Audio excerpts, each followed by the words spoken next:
Bay City, and Midland. This is ABC 12 News at 6.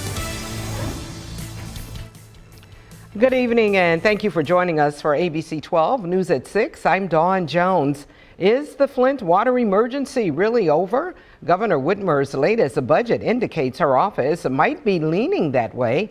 ABC 12 News has learned funding to help educational programs for Flint and Genesee County residents impacted by the crisis was not in the governor's proposed 2027 budget. Our Terry Camp explains the funding has been in place each year since 2020. You know, the Flint drinking water emergency is over. That was Michigan House Speaker Matt Hall with that proclamation in December after Republicans clawed back money in the last fiscal year, including money for educational programs for Genesee County and Flint students impacted by the water crisis. That pulling back of the money is now tied up in court. But now there's this. Governor Gretchen Whitmer's new budget does not list Section 11S. That's the money that has been designated for students impacted by the Flint Water Emergency, the same money Speaker Hall was clawing back because he claims the emergency is over. You think the governor's now agreeing with him? I can't speak for either of them. I'm not sure if that was an appropriate statement because it's not. They don't live in Genesee County. They don't see the magnitude and the extent of the harm that caused students. Eddie Kindle is the associate superintendent of the Genesee Intermediate School District. He says the district has been receiving about $5 million each year since 2020 to disperse to the county's 21 school districts and 14 public academies that may have students who live or lived in Flint.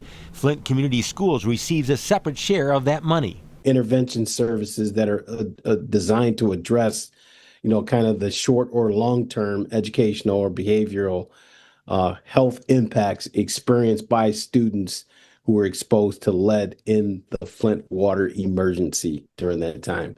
And now that the money is not in the proposed budget? Obviously, we're looking at an elimination of a lot of programs and services that school districts rely on. But Kendall says the budget process is in the early stages and hopes the governor's office will be convinced that money is still needed for Flint students dealing with the impact of the water emergency. People need to be aware of this in Lansing. In Flint, Terry Camp, ABC 12 News. Thank you, Terry. We have not heard back from the governor's office, but State Senator John Cherry of Clio released a statement writing, "Lead poisoning in childhood can have lifelong effects. Those dollars provided to schools in Genesee County to fund services for those kids are critical for children who were poisoned." The statement goes on to say, "We have reached out to the governor's office for further explanation."